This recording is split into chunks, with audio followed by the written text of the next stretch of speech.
What's up, everybody, and welcome to the What the Fun Show. Today, we're not reviewing the movie we were supposed to be reviewing, so sorry for all the teases for Ready Player One, but we did have to delay that week because we do want to be able to get Joe on that episode, and he was not able to record this week. So with me today is Justin. How you doing today, Justin? I'm doing great. Can't wait to let the heads roll. All right. Another foreshadow to what we're talking about here. So we decided to, since it was just Justin and I, just to do this like special, just random episode. And we're going to go to like a horror film type deal because that's Justin and my wheelhouse there. And we would just, we were just like, what movie should we talk about? And so we chose. And so, Justin, what did we choose for today? We're going to be reviewing Sleepy Hollow, starring Johnny Depp and Christina Ricci, back from 1999, directed by Tim Burton, and music by Danny Elfman. One of my favorites of all time, and Mike got to recently rewatch it, and I'm sure he liked it as well. And yeah, we can't wait to talk about this one. This is a good one. Yeah, it's been a while since I've seen it, and so we're gonna talk about the whole plot and just have some fun with it. So, but first, let me get you a little bit of housekeeping. We are going to be having a new episode of Test Your Mic coming out next week, as well as we did release an episode a couple days ago, so go check that out. Test Your Mic, of course, is our video game debate show, and again, we are teasing it, and it will officially happen next week. We're going to be reviewing Ready Player One for the show as well. And then me, Justin, and Joe have planned a lot to review some Lord of the Rings stuff. So stay tuned for that in lead up to the new Amazon Prime series that is coming out. As always, if you are listening to us on a podcast app of choice, please leave us a review. Reviews help us out tremendously. Plus, we would love to read them on the show. So please stop by the review, leave us a star rating, leave us a little comment, let us know how we're doing. We would really appreciate the support in that way. If you're on YouTube, please like, comment, and especially subscribe to the channel so we could get to 100 subscribers. We just want to say that you can find us at youtube.com/whatthefunpod. That's all we want to say. It's just a lot easier than a bunch of numbers. We're not trying to become YouTubers. We just want to have that custom link. Okay. If you would like merchandise shirts, we got those down below as well. Check out the links with our brand new logos that we rebranded with a couple weeks ago. And as always, you could find us on social media at What the Fun Pod. That is What the Fun Pod on Twitter and Facebook. So let's get into it here, Justin. Sleepy Hollow, like you said, it is directed by Tim Burton and the music Danny Elfman. It is starring Johnny Depp, Christina Ricci, Miranda Richardson, Michael Gambon, Casper Van Dien, and Jeffrey Jones. And also another one that's not mentioned there. Someone that's just kind of like, he's in there, but you have to look for him because he's not listed. And that would be none other than Christopher Walken. Yes, Christopher Walken is the Headless Horseman. So yeah, that's funny. This was from Paramount Pictures. It released in 1999. Its budget was $70 million, and it gained $207 million at the box office. So, I think we're just going to get right into it. Yeah. Let's get into it.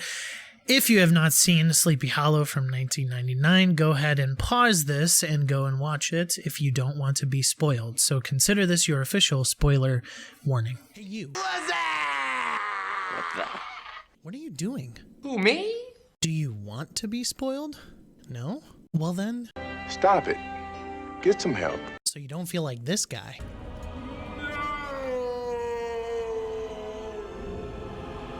Instead, let it be a surprise. Oh, I like surprises.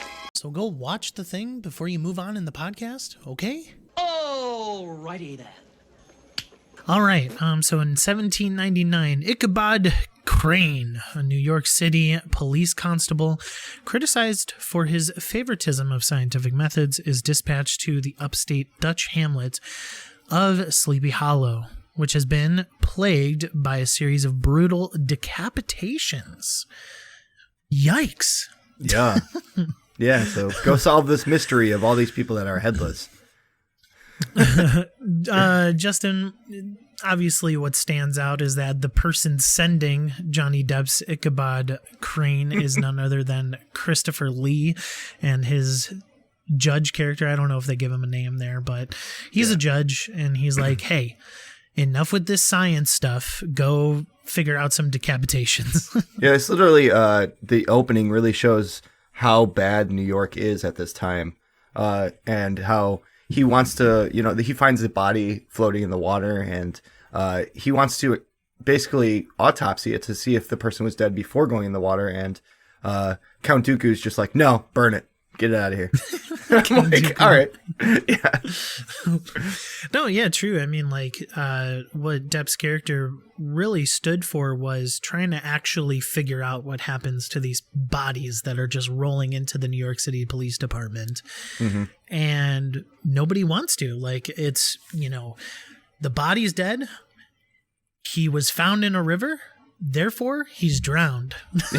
And that's all the investigation they've done. Batman would be sick to his stomach. Yeah. All right, cool. I think the Batman would lose against the Headless Horseman, but we're going to continue. Let's keep going. You can't even say that with a straight face. I see you smiling. No, I think he would. I think he would lose to the Headless Horseman. Supernatural force. I think Batman would lose. Yeah, well, he has supernatural everything. All right. Anyway, a wealthy father and son, Peter and Dirk Van Garrett, and a widow, Emily Winship, they were all decapitated. So Crane is going to Sleepy Hollow to solve this mystery. So he's received by insular town elders, wealthy businessmen, Baltus Van Tassel, town doctor Thomas Lancaster, the Reverend Steenwick, notary James Hardenbrook, and magistrate Samuel Phillips. And Ichabod learns that locals believe the killer is the undead apparition of a headless Hessian mercenary from the American Revolutionary War who rides a black steed in search of his missing head. Yeah. Also, Samuel Phillips is, if you've seen Harry Potter, he is Dudley's father in the beginning, and kind of like the keeper of Harry Potter at this point at the beginning. And also, if you have seen Harry Potter, Dumbledore is Baltus Van Tassel. Also true. Did you know that? Also true. And if you've seen Star Wars, Christopher Lee's in this movie, and the notary, James Hardenbrook, or no, is it the town doctor? I think it might have been the doctor. The doctor. That is Thomas Lancaster. He's Emperor Palpatine, so got a lot of got a lot of magic in this movie. Nice little transition between Star Wars and this. So yeah, perfect. And also a transition into, from the Johnny Depp trial, and Yeah. No, we're just being funny, listeners. Anyway, so this dude is trying to find his missing head. Somebody's got it, and obviously at the end of the movie, we figure out who has it. So let's get to it. Ichabod begins his investigation, skeptical of the paranormal phenomena. Boarding at the home of Baltus Van Tassel and his second wife, Lady Van Tassel, he is taken with Baltus's spiritual daughter, Katrina, from his first marriage.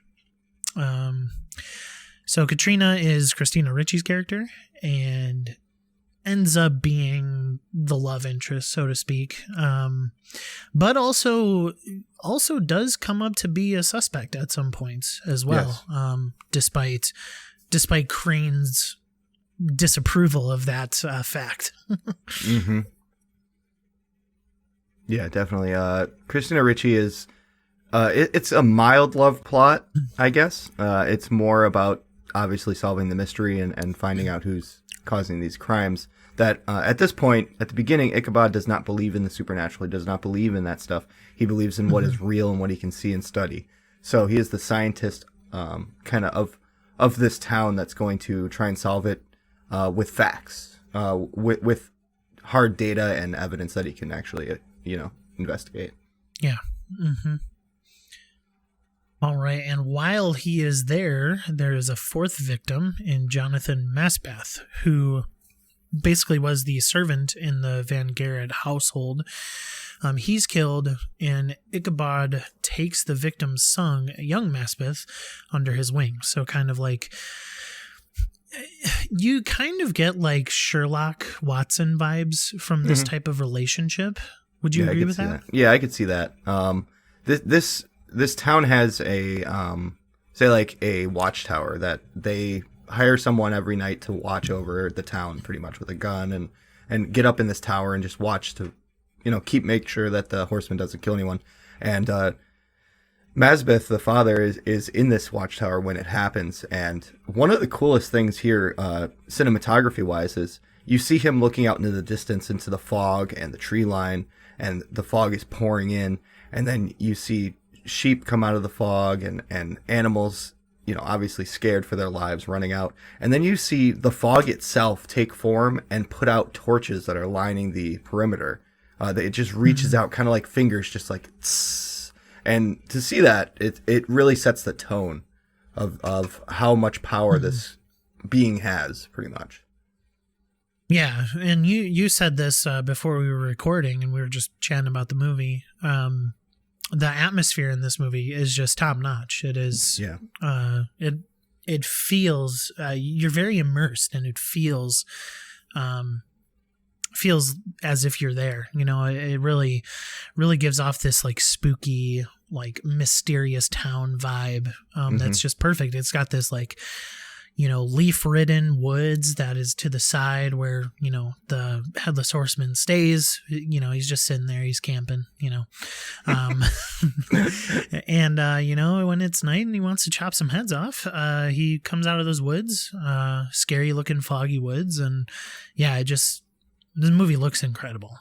From my knowledge, they made this entire set. This was an entire town they made for this film, and the fog rolling, and that's why it was so immersive, because it wasn't done through computer graphics. It was done in 1999 when they wanted to set the mood correctly, and they really did capture it. Tim Burton captured that atmosphere with the fog and the tree line and the darkness and the fear of the unknown, really, and it did a great job for it. It really pulled it off. Yeah, this is such a Tim Burton movie. It really is like stamp of Tim Burton all over it. Obviously, he is the director, but it's got his. Watch another Tim Burton movie after you've watched this one, and you're basically watching the same thing. And if you want to watch another detective movie, just go watch a Batman movie from 1989, and there you go, same movie. All right. So anyway, Ichabod and Maspeth exhume the victims on a tip from Phillips. So Phillips goes up to Crane and he says, "Hey, there's 4 caskets, but 5 bodies." Yeah. And there was a purpose to that, because the widow actually died pregnant. So this is kind of adding a little bit of wrinkles to the investigation, like kind of giving motive to different people, really. Yeah. So at that point, Depp's character Ichabod is very he wants to examine the evidence, obviously. So he exhumes all the bodies, and he notices that the widow Winship was also not only beheaded but also stabbed in the gut. And tummy pokes do kill, apparently, because she is gone. And so he performs surgery, which this is one of my favorite lines of the film, is he brings the body into the coroner's office, or the operating table room, and the what's the emperor's character, the doctor's character, he basically says, "I need to operate." He's like, "She's dead." Like, she's dead. What are you gonna? So he discovers with some grotesque stuff and some more blood. No, I just mean I need the operating table. Yeah, he finds out that she was pregnant. It was confirmed, and he brings that knowledge to the group as well, which is interesting. Yeah, more wrinkles, like you said.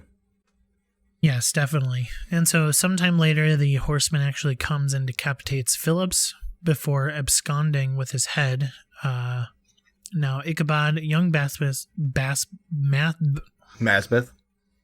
Young Mespeth and Katrina venture into the western woods, where a crone witch living in a cave reveals the location of the horseman's grave at the Tree of the Dead. How'd you feel about this tree's witch pretty scene? dead. Well, how'd the you witch feel about? scene? Yeah, how'd you feel about that? I mean, Gross. after Sure. after finishing the movie, like it brought a little bit more context to obviously why they had to have that scene, and we'll get into that. But I mean, it's okay. Okay. Didn't scare you or anything. That's for sure. No, it didn't scare me. It set a tone, though, for sure. Yeah. Yeah, definitely. That witch was gross. Yes, ugly. Under So, the tree, yeah, though. I Yes, mean- dead tree. Also very gross. Yeah. But yeah, so they find this tree that is dead, pretty much. It looks creepy. It's a Tim Burton tree. But not only that, it Little is Timmy. it is bleeding. The tree actually bleeds blood, which he decides, I'm going to start chopping into it and making a mess of myself, and pulls away a section which This reveals is his second bloody mess. technically, yeah. This movie. And technically, well, then he pulls apart a big branch, and none and behold, the heads of all the victims are in that tree, pouring out of it. And there is, up above the tree, there's kind of like a small area that has a sword, which is the sword of the Headless Horseman's character, into the ground, and a grave, which he decides, I'm going to exhume this one too, I guess. Yeah. But it doesn't I think the horseman gets called during that scene as well, doesn't Yeah. he? And then, Shortly after they exhume the body, or the skeleton at this point, and realizes, that the head's gone. Someone took the head of the horseman. That's why he's returning. Then the lightning starts striking, the symbols of the horseman being called, and you see front and center a horse hoof peek out of this gross head pile inside the tree, and then the snout of the horse, and then he just shoots out riding the horse out of this tree. Which that is really the moment where Johnny is like, this is a real thing. There's no person that is coming out of a tree like this. This is a supernatural creature that is hunting people. And what is funny about that is because you just said, like, he didn't realize that this was, supernatural, that it was kind of like a paranormal thing until this scene. And he just goes for it afterwards. Like, he gets on his horse and he is chasing this headless dude, trying to prevent another murder. And so, here it is. He digs up the horseman's grave and discovers the skull has been taken. So somebody is basically controlling the Headless Horseman, and the horseman wants his head back. And the horseman will continue to take other people's heads, specifically of those targeted by whomever is controlling the skull. So that night, the horseman actually kills village midwife Beth Killian and her family, as well as Katrina's suitor Bram Van Brunt, when he attempts to intervene. Ichabod is wounded by the horseman, but actually survives. So this is a point where Ichabod realizes that there are selected people that are being hunted. It is not random. It is controlled by someone, and this confirms it, because if Bram didn't get in the way, he would have just walked by. Bram shot him off a horse. He walked by him. He didn't kill him. Then Bram continued to attack. Johnny also attacked, and Bram ended up passing or getting killed because of it. But the horseman had a goal of someone to kill, or some family to kill in this case. But it wasn't random. And that was another thing, another wrinkle in that plot that Ichabod is trying to piece together. And correct me if I'm wrong, but did he kill Bram by chopping his head off? No, he actually sliced him in half. Yeah, he jumped down off the bridge and then just clean cut in half, like Darth Maul style. So that also throws into a sense that he doesn't care about this person. This person was not the target that night. just full disclosure, the person controlling the skull is telling the Headless Horseman who to kill. And Brahm wasn't on that. And so his motif is to chop people's head off that are his targets. But Brahm just got chopped in half, which I thought was a just kind of cool little wrinkle into that plot as well. And it just showed that there is a specific order, a specific way that this horseman is actually killing people. Yeah. To go a little bit back, the midwife Beth and her family were killed. Beth put her son, underneath the building to hide. And the horseman comes in, kills the father, and then kills Beth, and then begins to walk out with the two heads. And lightning strikes as he's walking out the door, and basically is telling him, hey, there's another person in that house. There's the son. And he immediately turns down, like, behind and takes out the other off-screen child. Yeah. So that just shows you that someone is controlling him even as he's doing the task and telling him, hey, you missed someone. Go back. Yeah, and I almost like you and I come into a lot of movies, like with our, horror movies as well, horror movies specifically with our slasher background, right? Mm-hmm. That is where we love horror movies, the most. Mm-hmm. But that's what I also enjoyed about this movie specifically, was that, like, the Headless Horseman, he almost gave off this, like, Jason Voorhees vibe, like, just, like, very powerful, very immobile. He's a force to be reckoned with as far as strength and stuff. Supernatural force. So he just, like, especially that scene that you just talked about, like, that scene was pretty brutal, even just like him just, he breaks down this door with his body, which is something that Jason Voorhees would do. And with his axe, with the axe that he had at the time, because he was dual wielding at the time. He had the axe, he had the sword, and he just chops down this whole floor to get to that kid. It just very, very brutal. All right. So again, Ichabod is wounded by the horseman. He does survive, and we'll find out a little bit later why he survives. Ichabod hypothesizes that the horseman is attacking select targets linked by a conspiracy. He and Mazbath visit Hardenbrook, who reveals that the first victim, Peter Van Garrett, had secretly married the widow, writing a new will that left his estate to her. And obviously, he wrote this whole new will because he knew that there was a child as well. So he knew that he wanted to protect not only the widow, but also the unborn child.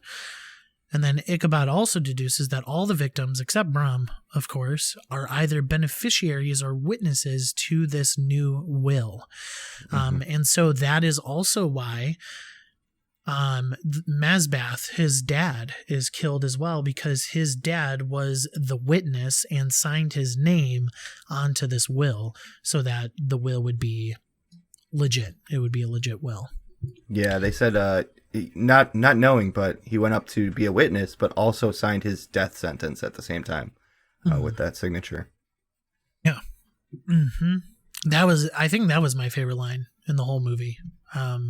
Like, just the way that Depp delivers it, it was really good. It was basically, your dad didn't realize that he was signing away his, life, basically. It was literally the Sherlock Holmes breakdown that we all wanted to hear, and Depp delivered it perfect.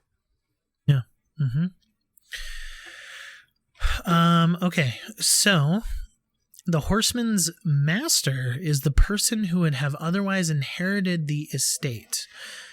Baltus, a Van Garrett relative. So he thinks that it's this Baltus guy who is controlling the horseman.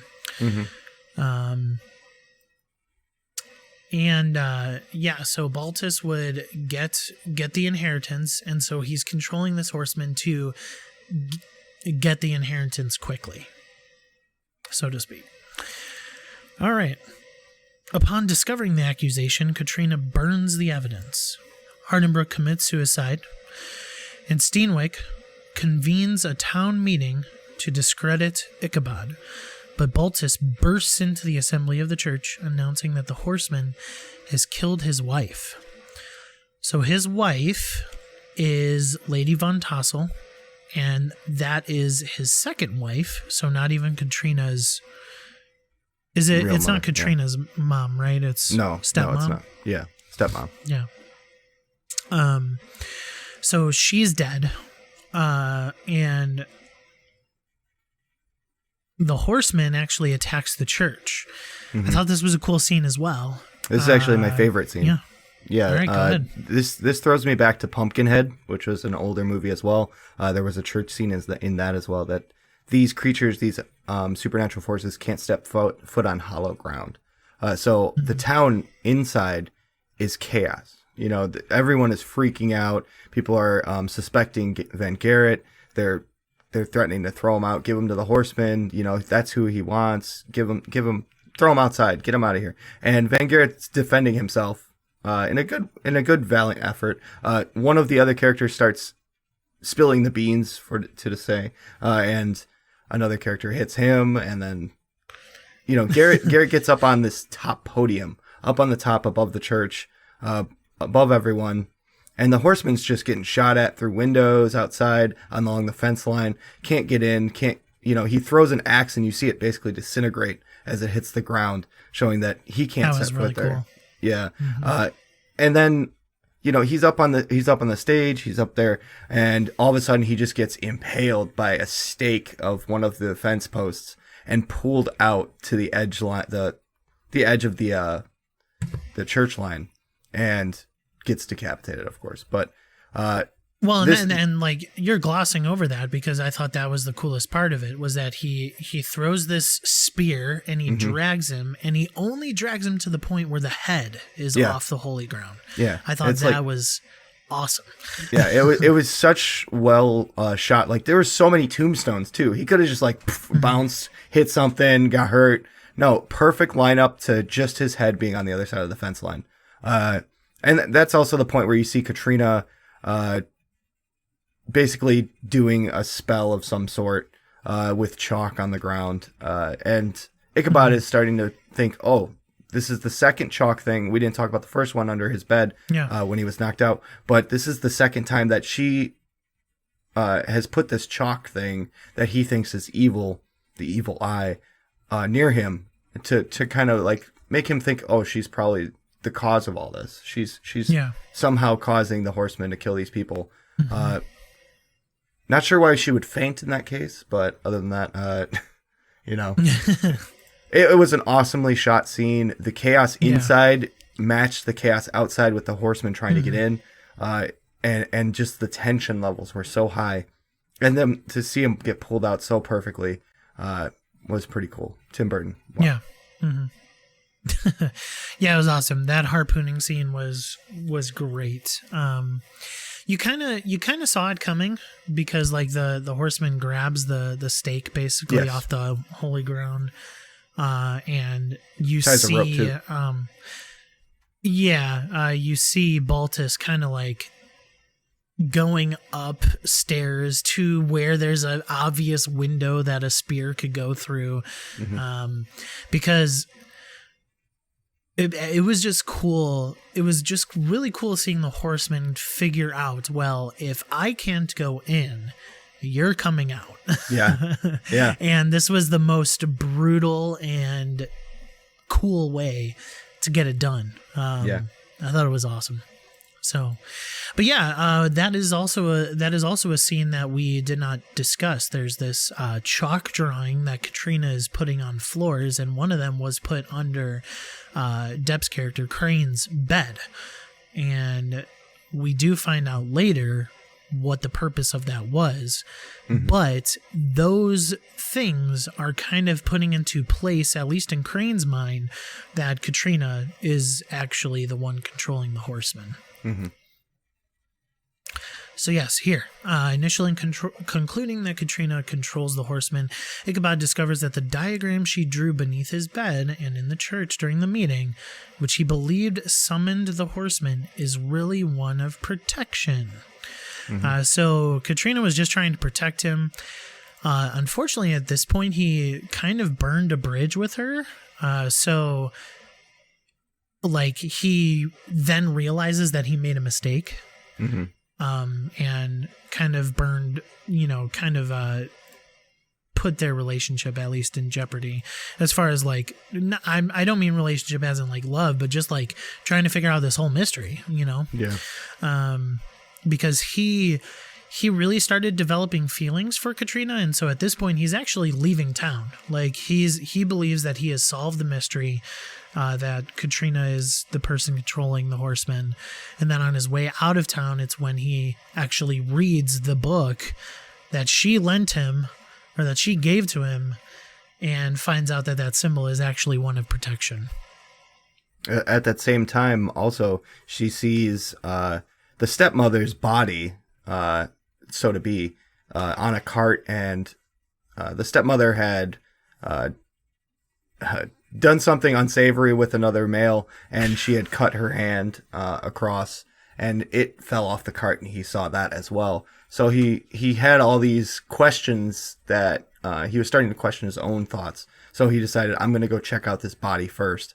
And then so he just hard turns that cart. He's like, turn it around right now. I've got more work to do. And he examines that body, and he sees that the cut is not clotting, it's not healing. The cut was done after death, which in that case, this is not the stepmother's body, which really throws into the climax of this film.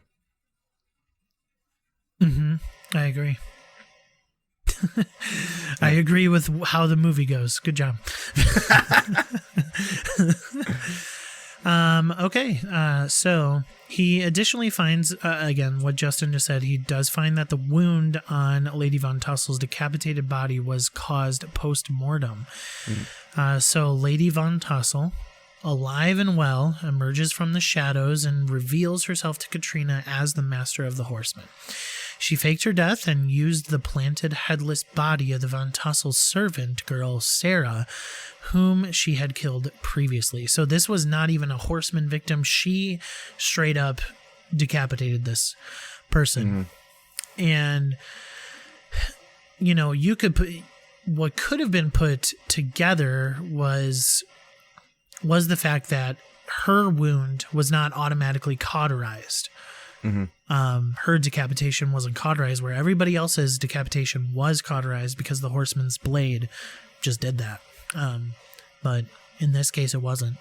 So Lady Von Tussel probably knew that and cauterized it herself. Would you theorize that? It's possible. It's definitely possible. Yeah. I mean, otherwise they should have known, or at least. Well, they don't really. It's Ichabod's they didn't really job find to do that body. Yeah. Well, they didn't also even know didn't it was find the body, cauterized. right? Yeah. All right, anyway. She takes Katrina to a local windmill and explains her true heritage. She and her twin sister were members of the impoverished Archer family who were evicted years ago by Peter Van Garrett when he favored Baltus and his family instead. So this harkens back to the original scene where Christopher Walken's Headless Horseman, not headless at this point, is running away from this angry mob of sorts. He's like a villain, or just like a monster of some kind. Revolutionary guys. Yeah. Yeah. He just has really bad teeth. He looks like a vampire. Well, he filed them down to show anger and aggression towards his enemies. Yeah. Yeah. He's ugly in this movie. Sorry, Christopher Walken. Hey, his blue eyes on that snow, Mo, Anyway, yeah, he's running away, and then he sees these twin sisters. And lo and behold, those sisters are Lady Von Tussel and that witch that we saw in that cave. Yeah. That crazy old witch.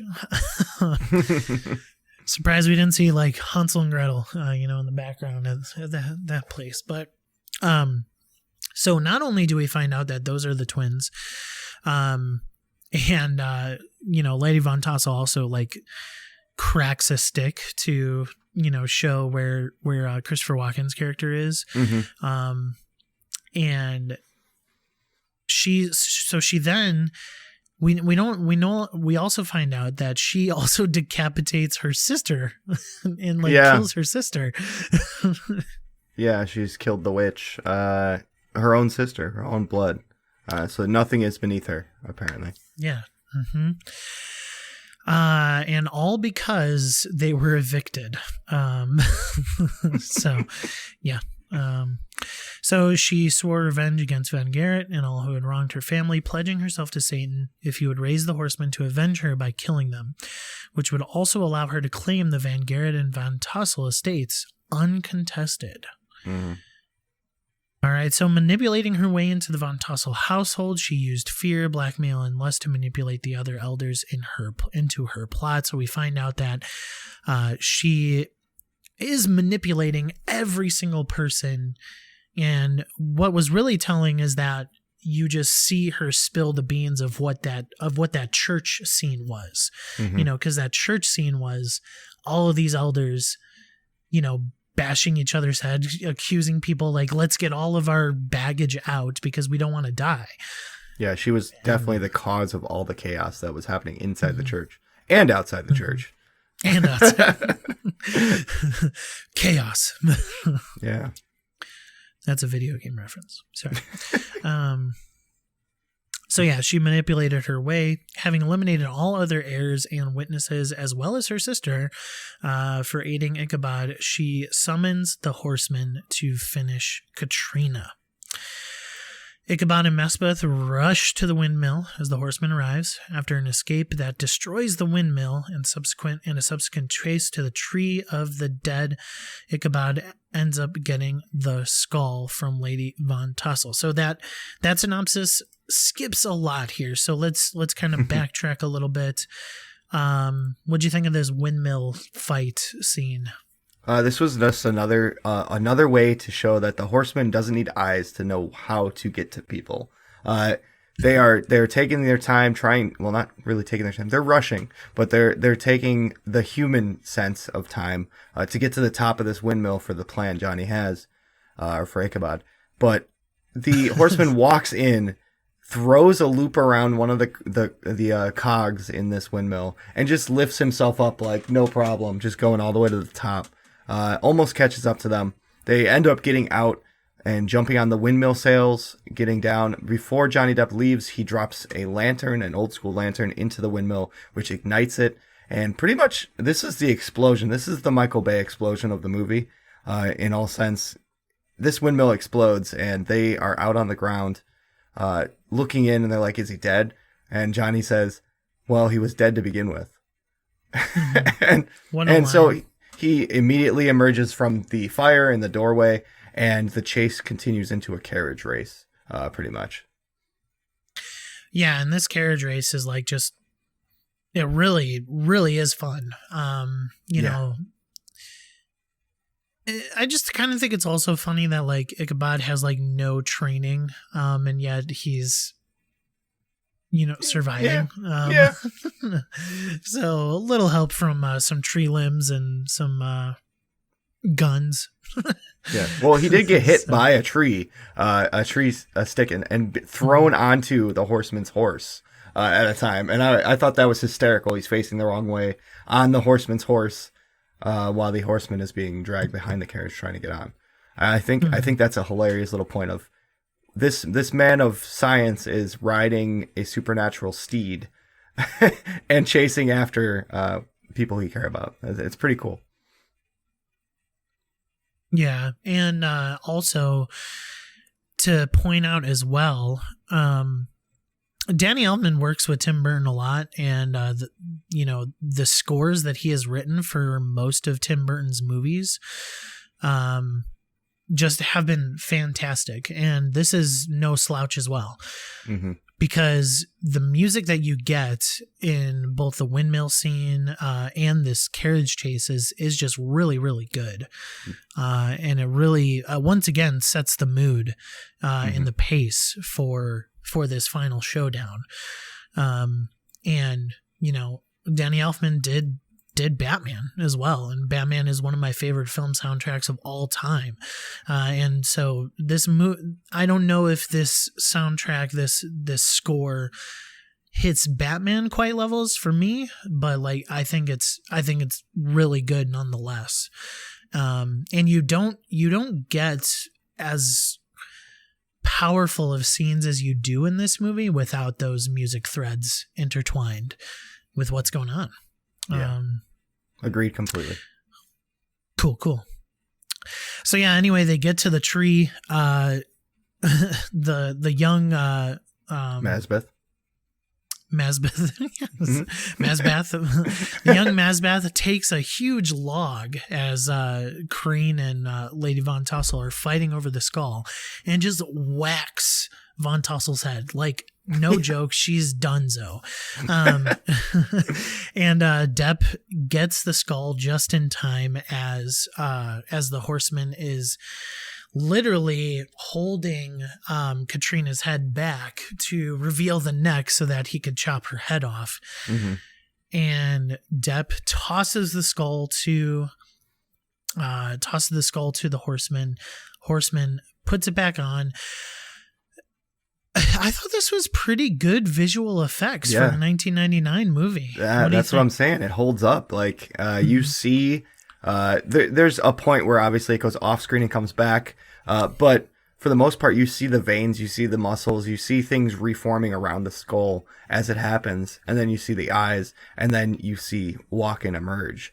It was Walken.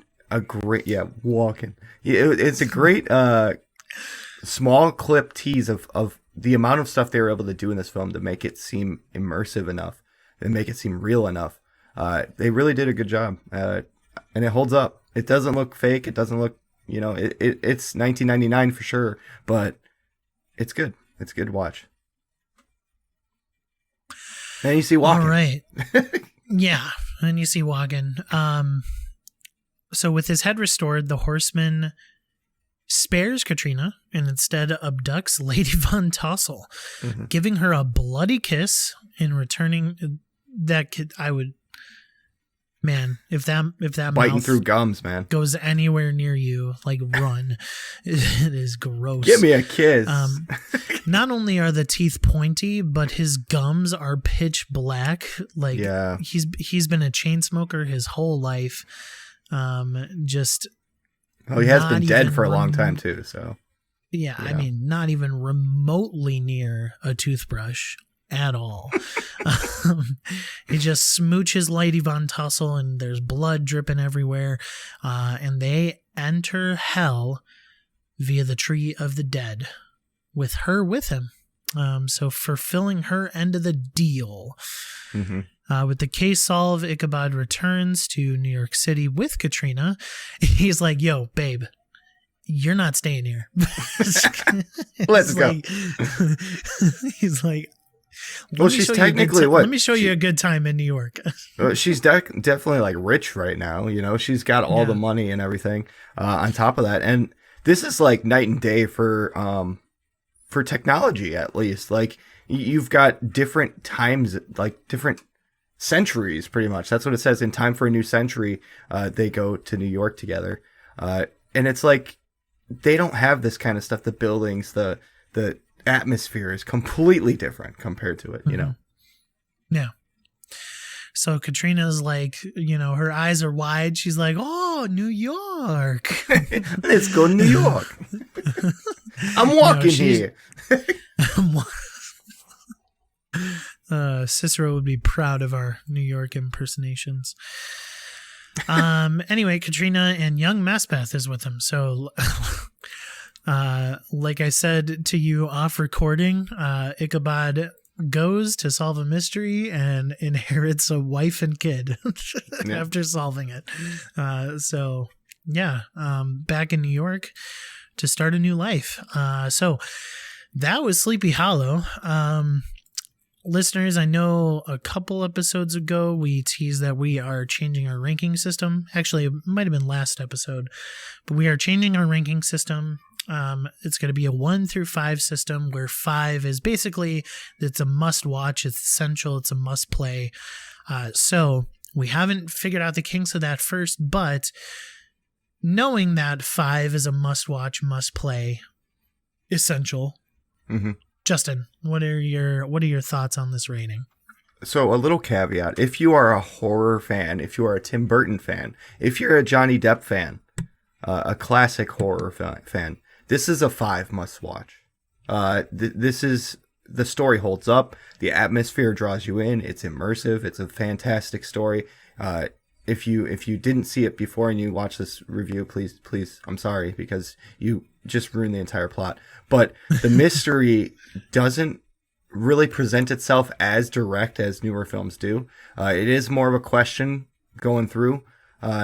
You don't see a lot of it coming. You don't see the gore coming. It hits you very hard. If you are not a horror fan, I would say it's a 5 out of 5. You should probably see it anyway, because this film is phenomenal. Johnny Depp portrays this character of Ichabod perfectly. The only gripes I've heard is with Katrina's character, and I think personally she did a fantastic job. And the romancy scenes are not as direct, and as the scope of them aren't as large in this film, so it's not something you really have to pay attention to. You can keep bypassing that and go through with the mystery. So I think a 5 out of 5 is valid. Must watch, must see, regardless to who you are. I don't think it's absolutely a must watch, but I am going pretty high. I am going 4 out of 5, just because my tastes in movies this particularly fits. So I just had some issues with some of the acting, and some of like the scene setups, that's all. And so I don't know if it's a must watch. If you are a Tim Burton fan, it is a must watch. Like, this is highly Tim Burton. Probably already seen it at that point. Yeah, probably. But I would just lean more towards the 4 instead of the 5 for me. Don't think it's necessary, but it is a very fun, enjoyable, and good time watching the movie. So I think that was only the second time I've ever seen it, so it was a good watch. I was happy to get back into it. So, okay, what do you think about Sleepy Hollow? Let us know down in the comments. We would love to read. And always, please subscribe. I know that if you're listening to us on a podcast app, can I just challenge you to go hit the link down below for our YouTube channel and just hit the subscribe button to kind of help us to that 100. I know more of you listen instead of watch. And so I would love and appreciate if you guys listening would just take 2 seconds out of your time, hit the link below, subscribe to the channel just so we could get to that 100 mark. So that's only our goal for YouTube, because some people do like watching a podcast and seeing our faces. So that's why we put it out anyway. So, and yeah, leave a review on the podcast app of your choice that you're using. Again, if you're on Spotify, it is on mobile only. And yeah, for Justin, for me, Mike, you could follow Justin at rubberduck_2500 at Twitter, me at stayathome_gamer, where the O in home is a 0. You could follow me there. And yeah, this has been our review of Sleepy Hollow. Next week, Ready Player One. We'll see you there. Again, for Justin, my name's Mike. What the Fun Podcast. We'll see you guys later. Bye.